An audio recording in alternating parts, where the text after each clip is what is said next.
So good morning. We're going to look at a couple of very specific types of problems today. And we're going to start with two types of proofs. And at first, it sounds like the same thing. We're going to be looking at what are called proofs by contraposition and proofs by contradiction. And there's a lot of similarities with them. And I'm not worried about you understanding the vocab, but just sort of the main theme.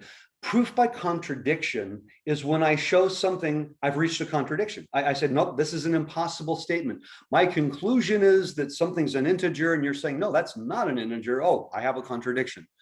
A proof by contradiction is kind of like the idea that you've come up with a counterexample, but not exactly the same thing. Because a counterexample is if I'm making an absolute statement, this is always true, and you found one case where it was not, that's called a counterexample. But what if I wanted to prove something is always false? Then a counterexample isn't going to be useful. I've got to show that's always the case. And that's kind of what we're going to be doing. We're going to be doing things that are always this or always not this. So the idea, first of all, let me talk about a proof by contraposition. What it basically would look like is this. If I want to prove for all x in whatever domain we're talking about,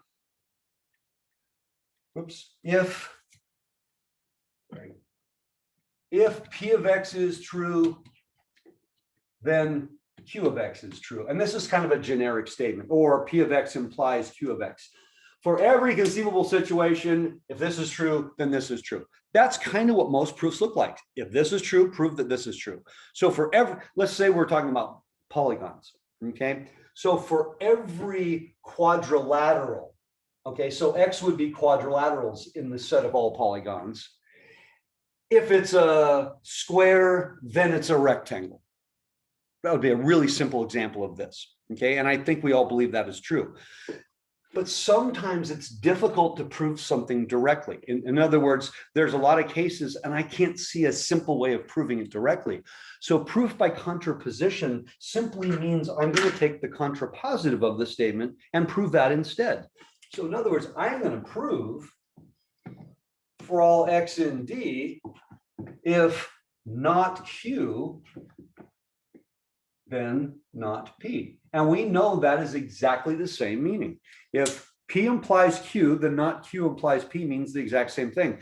And what we often find is this proof may be easier in geometry. I taught geometry for several years in high school years ago.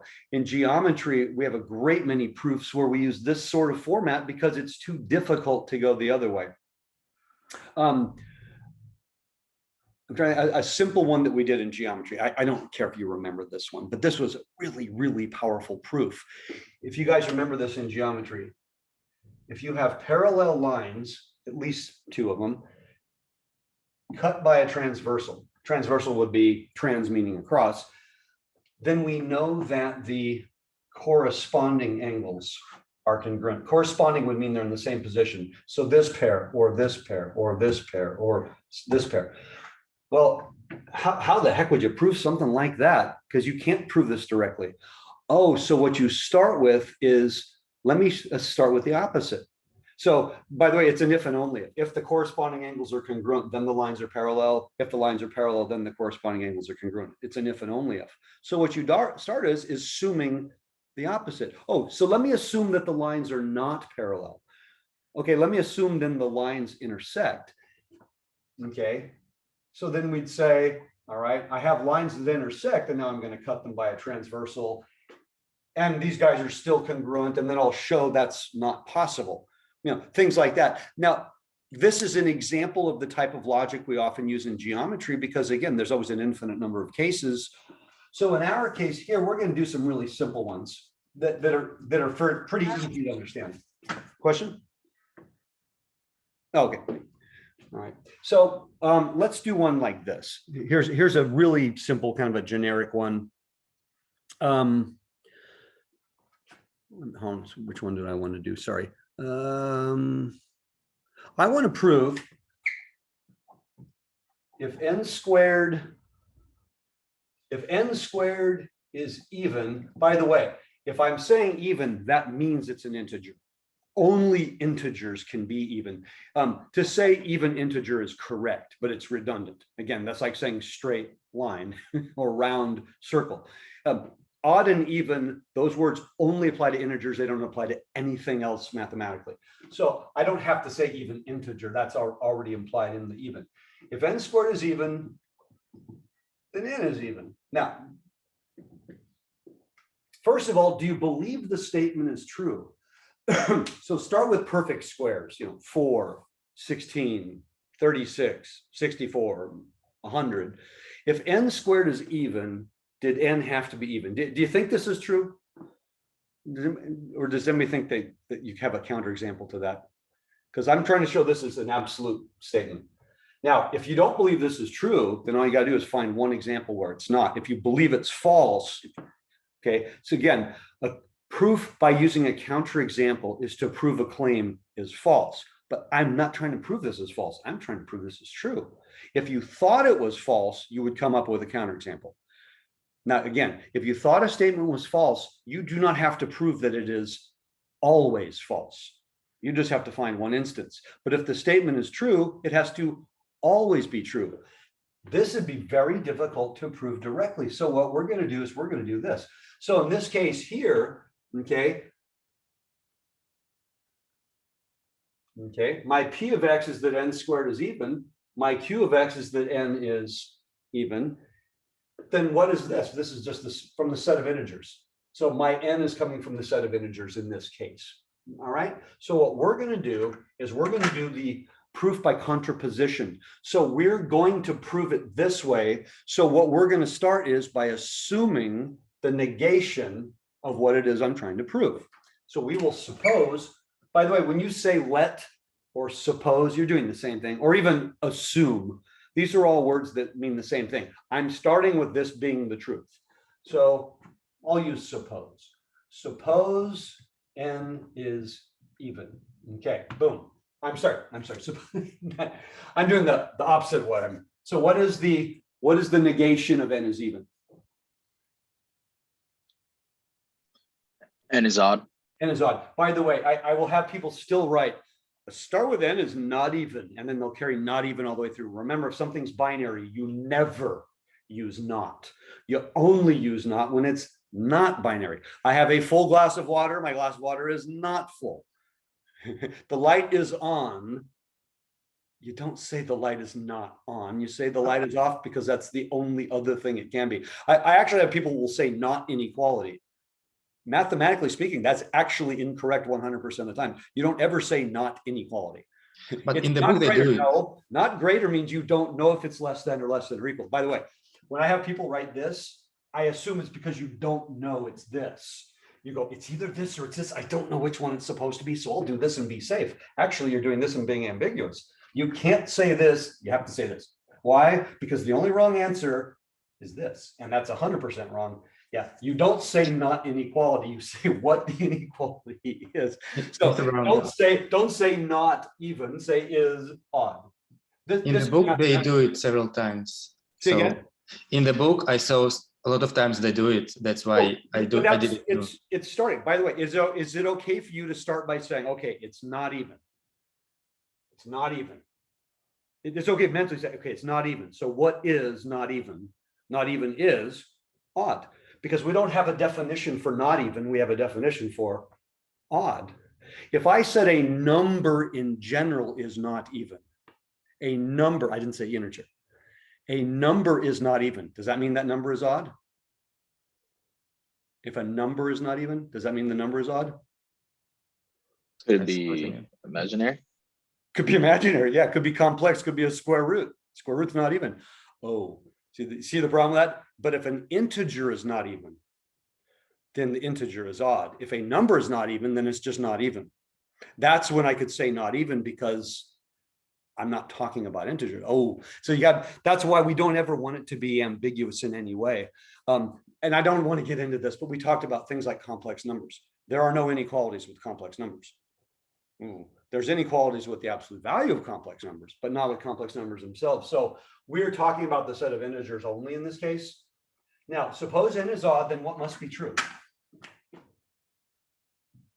There exists a k in the set of integers such that n equals what? Anybody? n equals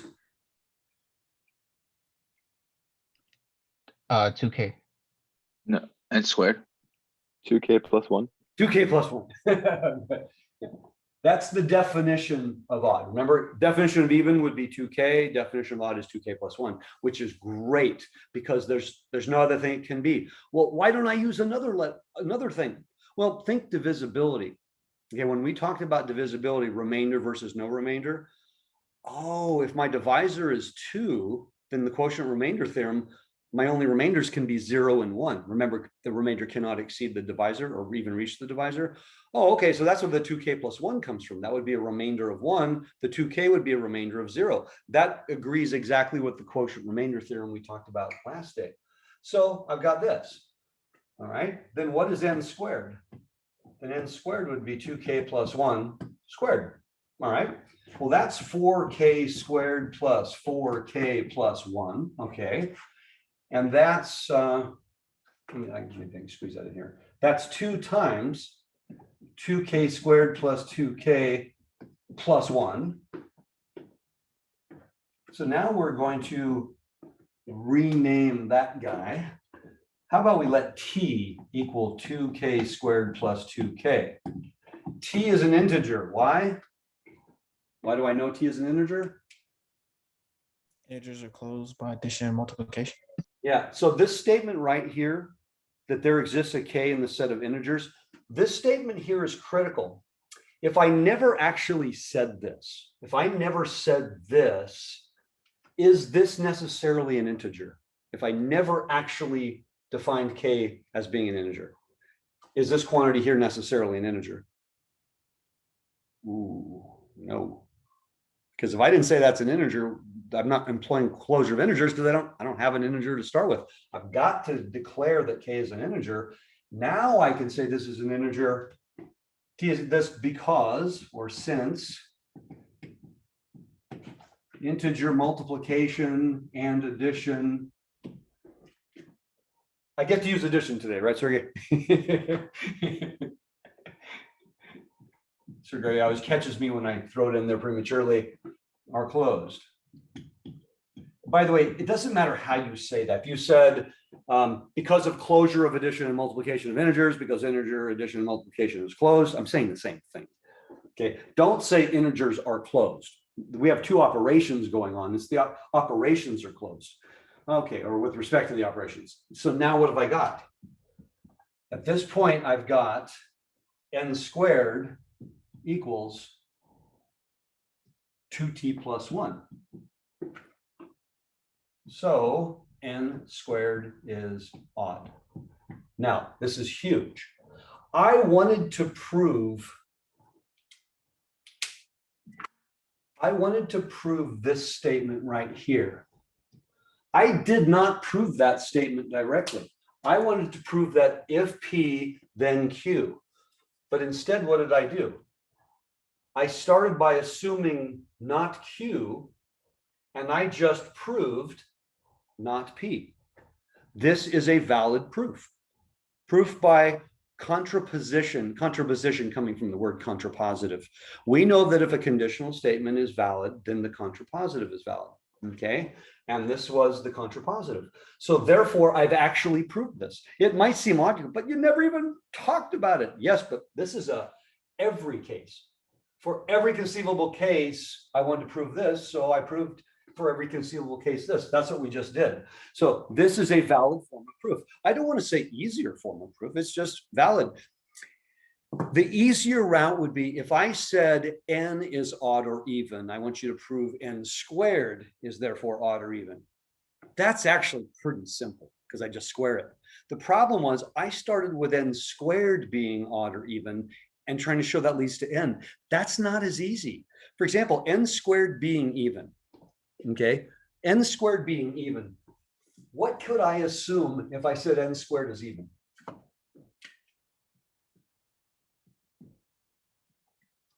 Then there exists, sorry, that was terrible, there exists.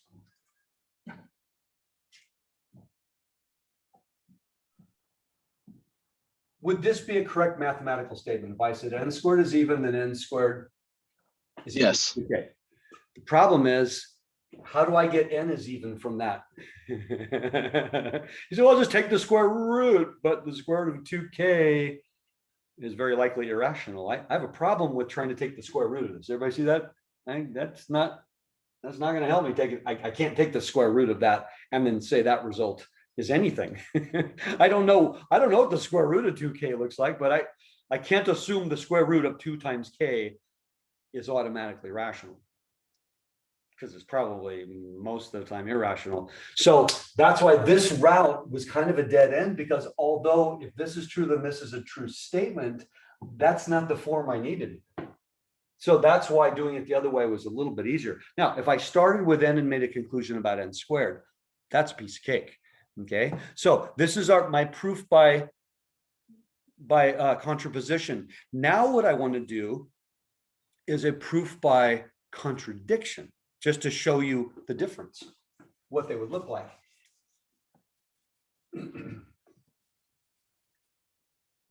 Because this one was a pretty straightforward. I like to say these types of proofs are kind of self-navigating. Once I start the problem, the next step is usually right in front of me. It's usually obvious. You know, it's not like I got a whole lot of choices. I just like, this is the next thing. So I want to now do a proof by contradiction.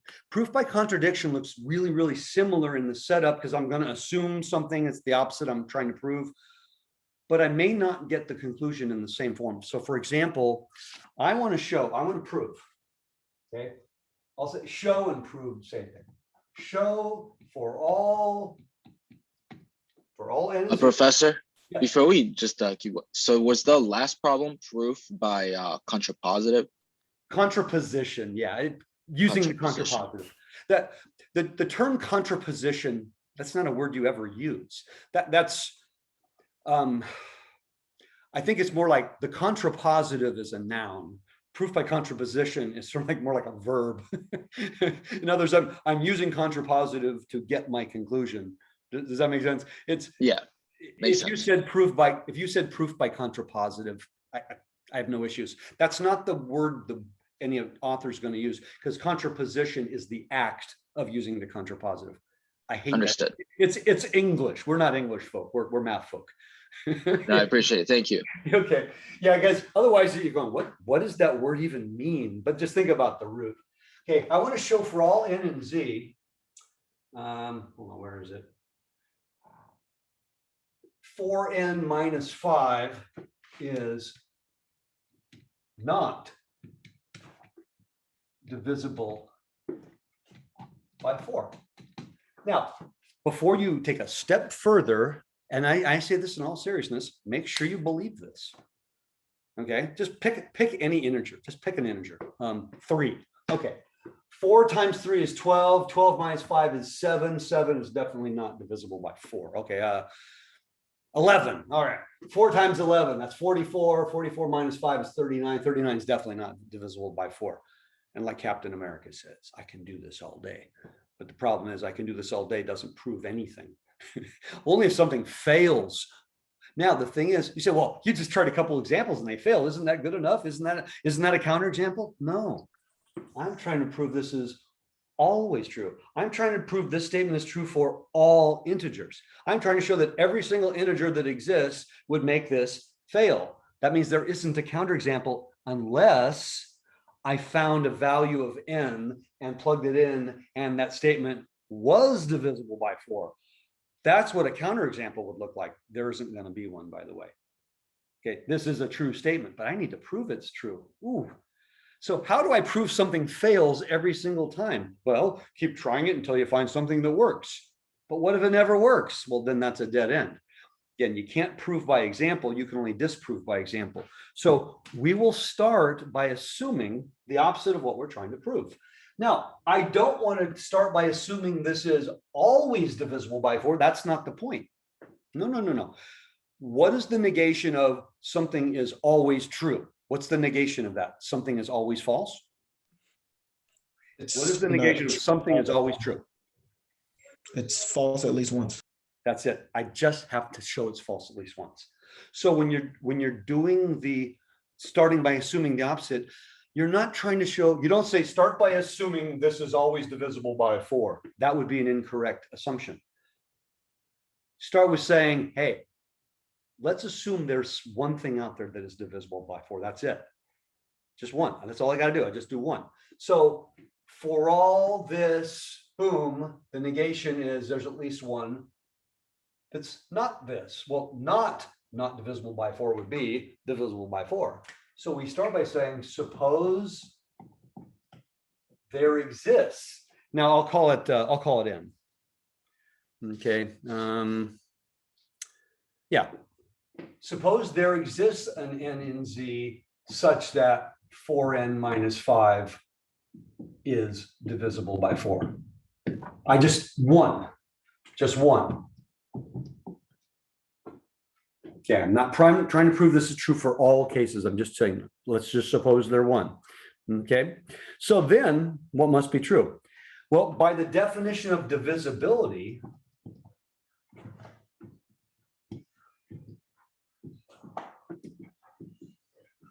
good,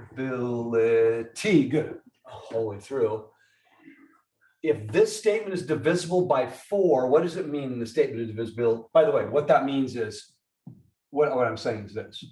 This is what we are assuming. We're assuming this, that 4, there is an n out there where 4 divides this. Okay, you can start by saying it that way, or just saying by definition of divisibility, what? There exists k such that what? 4n minus 5. Anybody want to finish this statement? Multiplied. Oh, it's equals to k multiplied by 4 for k. Perfect. That's what the definition of divisibility is. If 4 divides 4n minus 5, that means 4n minus 5 equals 4k for some integer. Again, we're not saying this is true for every. I'm just saying I'm going to assume there's one n out there where this is a true statement. Okay, so this is what I'm supposing. I'm trying to start with the opposite of that. That means I'm saying, hey, there's one instance where this is true. Now what we want to do is show that this statement that I just wrote leads to a contradiction. Well, how am I going to do that? I'm going to manipulate this. Okay. How do I manipulate this? Well, let's move things around. This is true if and only if. How about I write it like this?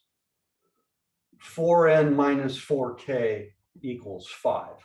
Do you agree with that?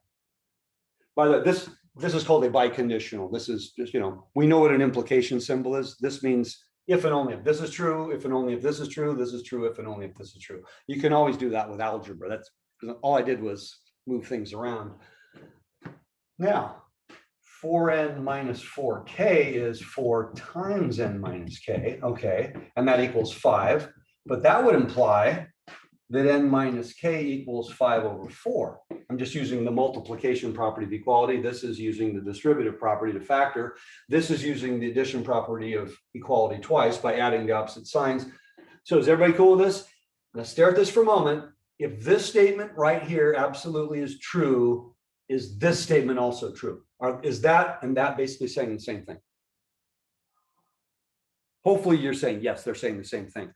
But this is exactly where I wanted to get to. This is where my contradiction is going to come from. Okay. N minus k,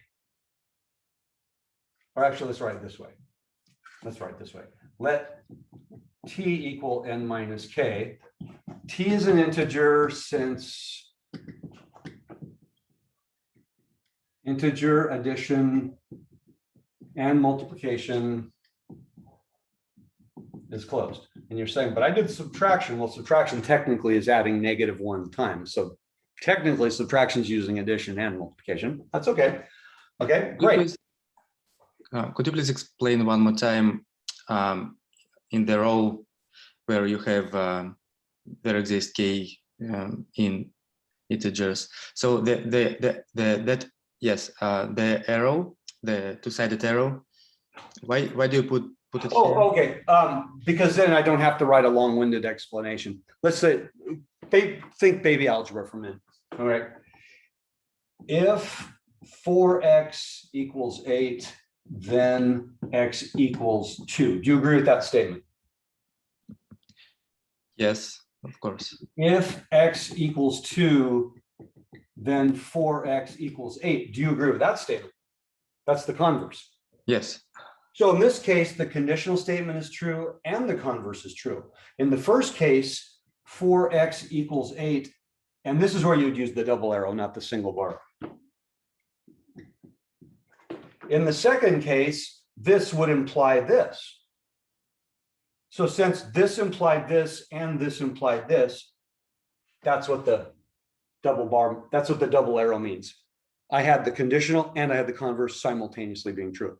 When you're doing an algebra problem and you're manipulating the algebra, you know, adding to both sides, multiplying both sides, whenever you're doing stuff like that, you don't give a long-winded explanation. It's just sort of imply that you're doing correct algebraic processes. But if someone says, well, how come you can say that? You go, oh, I'm using the following property.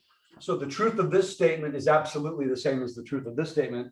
I can go from here to here. I can go from here to here. That's why the double bar would be the appropriate, because by writing the double bar, it kind of at least gets me off the hook from having to give all the algebra explanation.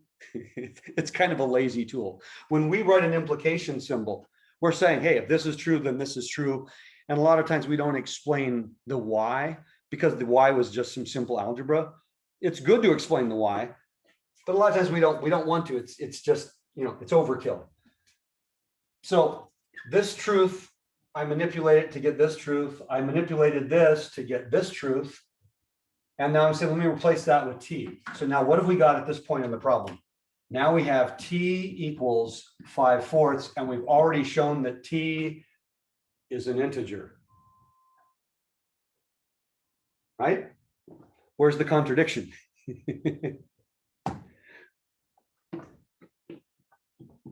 But 5/4 is not an integer. I don't have to prove that 5/4 is a quotient of integers. 5/4 is rational, but 5/4 is not an integer. Now we have a contradiction. Okay. We have a contradiction. Where's my, exactly what is my contradiction? My contradiction is I have something that is an integer. There's no question, t is an integer. I have something that is an integer equaling to something that is not an integer. That's my contradiction. That's an impossible statement. Right? T can't be both an integer and not an integer at the same time. So we have a contradiction. Thus, the original statement, 4n minus 5 is not divisible by 4. We cannot possibly go through the set of integers and try each one and determine that each one makes this fail, because that would take forever. So what we did was we said, hey, let's suppose this is the opposite of this is true at least once. And we showed it led to a contradiction. Now the contradiction has to be absolutely clear. So if you're doing something where you're trying to prove something is rational, your contradiction is that your conclusion was not rational. If you're trying to do something where you're trying to prove it's an integer, your contradiction is you just have it being not an integer. You know, it can be fairly simple like that. So this is an example of a proof by contradiction. You notice this is very different than the proof by contraposition was, because in that one we actually proved something. We came up with a conclusion that was always true. Here I said, let's suppose this is true one time, and we came up, nope, that's not possible. I have integer equaling not integer. And that is not always an easy thing to do. Now we're going to do what's called a classic proof. We're going to do a very, very famous proof. It's very simple. But if I asked you, for example, let's take something like pi. We know pi is irrational. Why do we know pi is irrational? That's, I mean, we say pi is irrational, but why do we know pi is irrational? Because there's no representation as a quotient of integers. Okay, so square roots in general, root 2, root 3, root 5, root 7, you know, root 29, we know those are irrational. Why do we know they're irrational? Because we know we can't write them as a quotient of integers. We can't equate them to a fraction. You can make the argument about the decimals, you know, that I never have, you know, repeating patterns of decimals, but that means I have to use technology to get the decimals. I would like to just show you that an irrational number is actually irrational by simply doing a simple proof. Now, this proof can be extended to other things. I'm going to do it for root 2. That's what the classic proof is. We're going to prove root 2 is irrational. How are we going to prove it's irrational? By starting by assuming it is rational. And if I start by assuming that it is rational, then what I want to do is lead to a contradiction like we just did in the last example. By the way, does anybody know what the mathematical symbol for contradiction is? It's actually kind of cool. If the symbol for a biconditional, an if and only if, the expression if and only if just means if A then B, at the same time if B then A, so A is true if and only if B is true. So they're like a tag team, they go together. And we generally use the double-edged arrow. This is the best thing. We love it when it's a biconditional because we know converses aren't always true. A biconditional means the converse is also true. The symbol that universally is used for contradiction, same arrows, just butting heads. I love this. So if this is the symbol for if and only if biconditional, this is the symbol for contradiction universally. That I have an impossible mathematical statement. I like to think of it as my implications are butting heads right there. So you're right, we have a contradiction. I've actually seen this symbol used in textbooks instead of the word contradiction, just because people are lazy. And I'm okay with that. But the word contradiction is probably safe. So I want to prove this. Well, how the heck am I going to prove this? Well, I'm going to start by assuming that it is rational, and I'm going to show that that leads to a contradiction. And that's not a trivial thing. So we're going to start by saying, suppose root 2 is rational. Okay. Then there exists, we'll say, R and S in the set of integers, of course, S not equal to 0, such that root 2 equals R over S. Now, there's a major assumption that I'm going to make. How many, for any rational number you can think of, for any rational number, 2/3 could be number 7. For any rational number you can think of, how many representations of the same number actually exist? Infinite. Infinitely many. 1/2, 2/4, 3/6, 4/8. We know they're equal because they have the same decimal equivalent and they represent the same. Okay, so if there's an infinite number of representations of any rational number, how many representations are the most reduced form of that rational number? I said for any rational number, I want the number over 1. There would only be one most reduced. In other words, if I had 1/2, 2/4, 3/6, 4/8 forever, you'd say they all reduce to 1/2. There's not a better version than 1/2. I've got 7/1, 14/2, 21/3. They all reduce to 7. 7 would be the most reduced form of that. So every rational number has a most reduced form. Okay, and think of it a different way. And let's leave integers out for a moment because that just kind of gets things convoluted. I have a rational number. I have an actual quotient of integers. To say a rational number is reduced, okay, and I want to make sure we understand this is a rational number. Is it in its most reduced form? You know the answer. Is this in its most reduced form? No, No. But why? because you can divide by 4. Or No, you definitely don't divide. That would make it 1/4 as big. No, that wouldn't make any sense. But what if I wrote Both the numerator and the denominator can be, oops. have the same factor. Is this a true statement right there? Yes. So the reason this is not in its most reduced form is that numerator and denominator have a common Denominator. numerator. Oh, and denominator, common factor. You guys are too smart. You're thinking big thoughts. Oh, So that's okay. How do I reduce a fraction? Well, I'm looking for common factors other than the number one. If the numerator and denominator have a common factor, then my quotient is not in its most reduced form. Oh, okay. So we always cancel common factors. That's why this would reduce to 3/2. There's an infinite number of representations of this, but 3/2 would be its most reduced form because the numbers 3 and 2 have no common factors. Now, that is a proof for another day. Okay, we're actually going to talk about that. I think that might actually be next lecture. How do I find common factors of two numbers? That's actually a major thing. But let's use the baby algebra side that we know. If I have a quotient with common factors, it's not in its most reduced form. So if I put it in its most reduced form, there are no longer common factors. In other words, the number one we don't think of as a factor. We think of a factor as something that can be canceled. You're not going to factor a 1 out and cancel it. So here's the assumption I'm going to make. That, okay, this is the most reduced form. And that would mean that R and S have no common factors. That's not a major deal, it would seem. It seems like that's such a minor thing.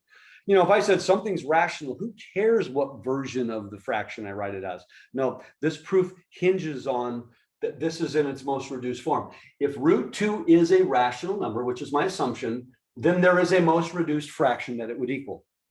Okay, that's not going out on a limb, that's an absolute. Given any rational number, there is a most reduced form. But I need it to be its most reduced form. I need that not to have any common factors because that's where my contradiction is actually going to come from, strangely enough. And it sounds kind of weird. All right, so at this point here, if that's the case, then let's just go ahead and square both sides.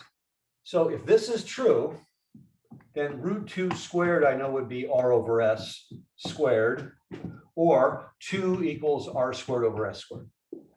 If √2 is R over S, then 2 is R squared over S squared. There's a simple arithmetic. I squared both sides. This would imply then that R squared equals 2S squared. R and S are integers. We know that. So what can you now tell me about R squared?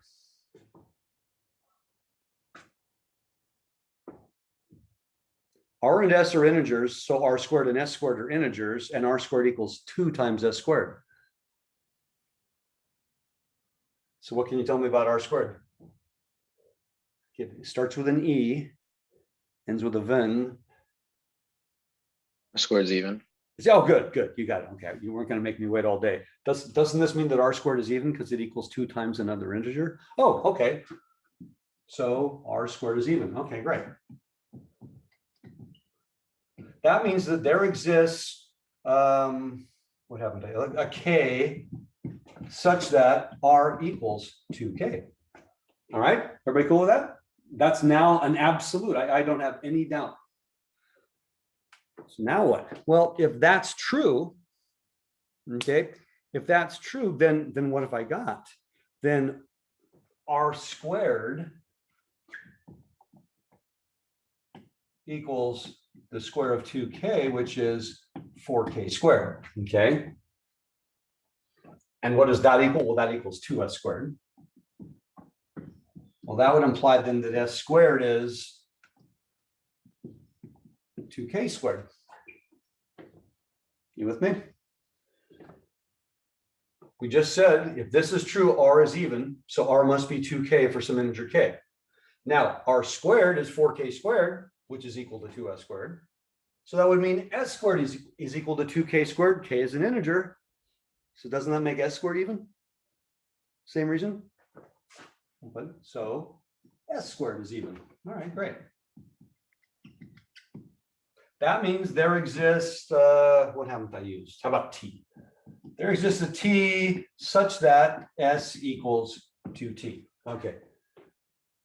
All right, so why is all this interesting? Well, I'm just using facts that we already know, okay? Starting with this assumption, we have just proved that R and S both have to be even.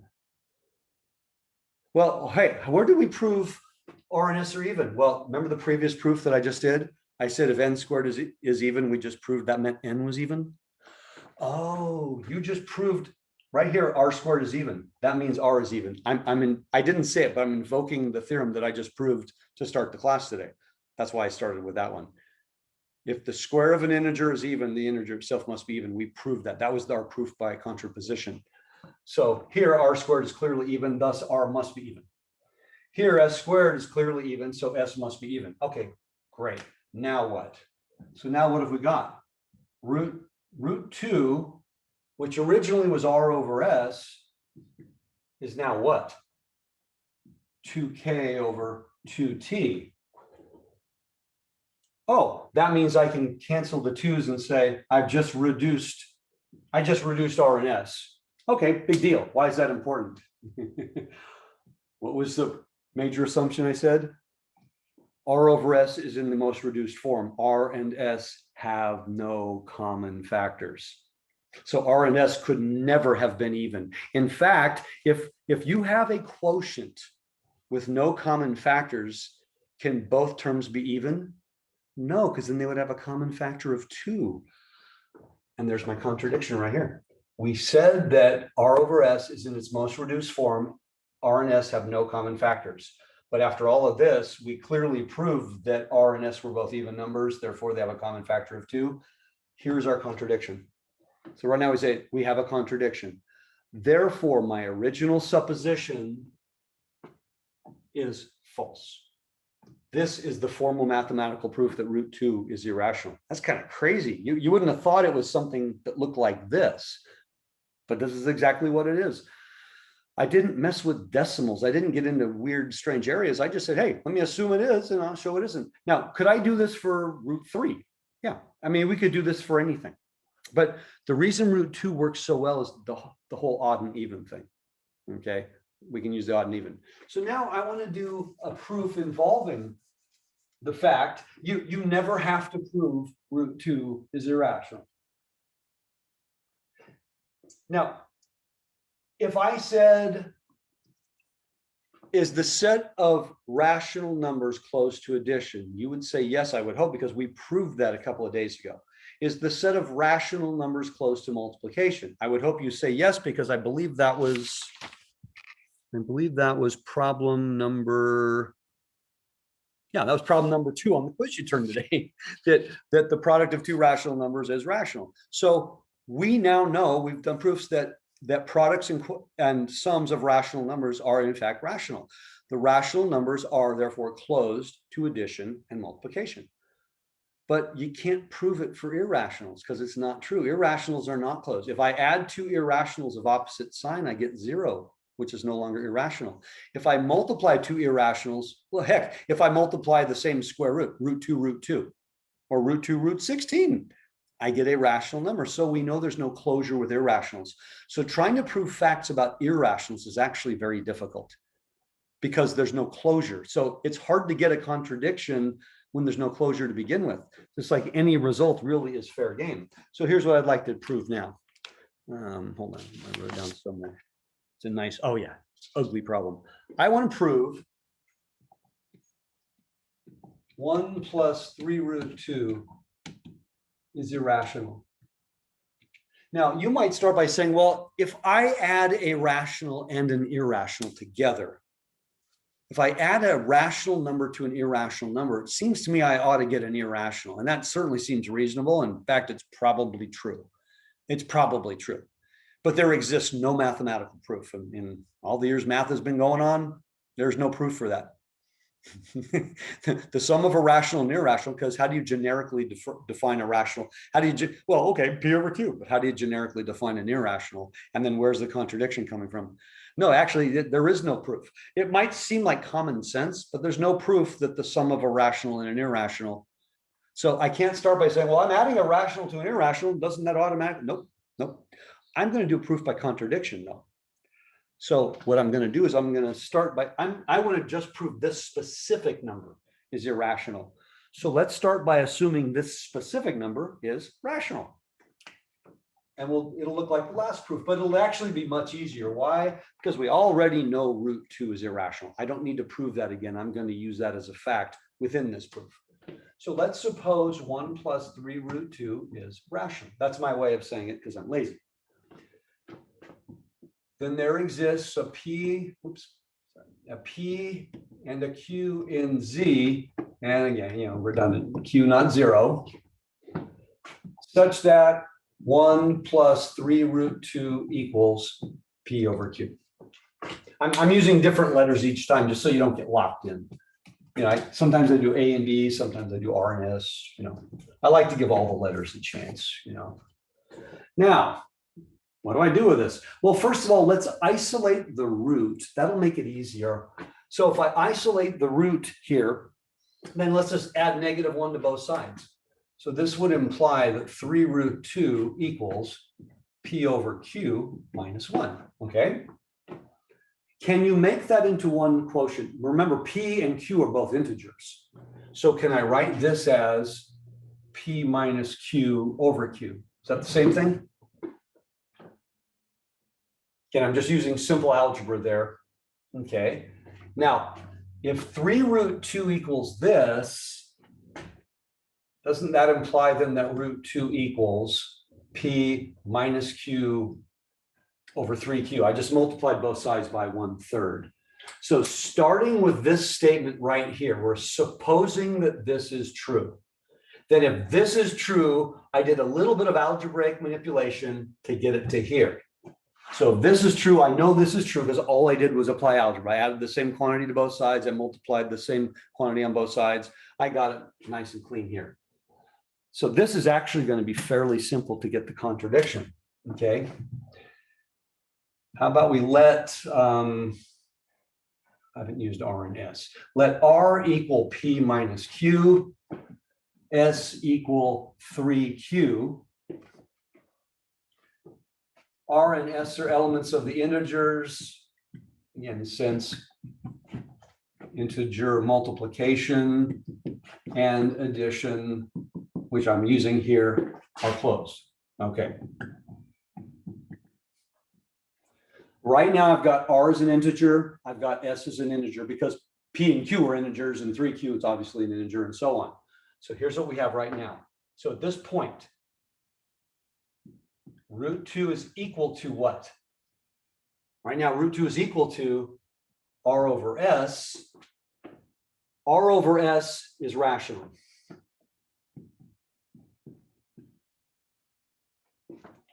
I've got root 2 equal to a rational number. There's my contradiction. Why? Because we just proved root 2 was irrational. Contradiction, right? The lights are going off, flashing, contradiction. Root 2, I'll put it this way, cannot be, this is what the contradiction is, actually, be both rational and irrational. So where's that coming from? Well, we proved root 2 was irrational a moment ago. By supposing that 1 plus 3 root 2 was rational, our conclusion right here would say that root 2 is rational. But we know that's a contradiction. Okay, so this is kind of cool. Now, again, you didn't have to prove root 2 was irrational. We've already got that. What I had to do is get the root 2 by itself and show that the other side clearly is rational. I mean, there's no question that that quantity is rational if this statement is true.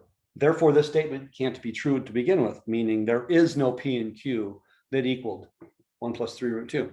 So we're getting kind of a different taste of things here. It's kind of cool. So doing a direct proof like we did before, that was fairly simple stuff. Now we're saying proving something directly may be too difficult, so I will assume the opposite of something and see where that leads me. Now, this is not a proof by contraposition. I'm trying to create a contradiction. So the nature of this, I'm still doing the same sorts of steps, but my result at the end here would be a contradiction. The first proof I did, our result was really, really clean, and I proved something directly, but I proved the contrapositive.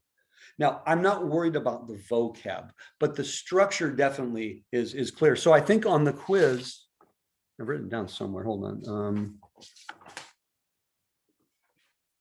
Okay, on the quiz, I asked you actually to do a couple of proof by contradictions. Okay. I'm looking at this. Yeah, I did the last two problems. The two problems I did, the contradiction, the divisibility one and the root one. I've asked you one of each of those. They should be fairly simple for you to follow through on. Again, it's a structure of the proof. All right, so we're done now. Let me stop.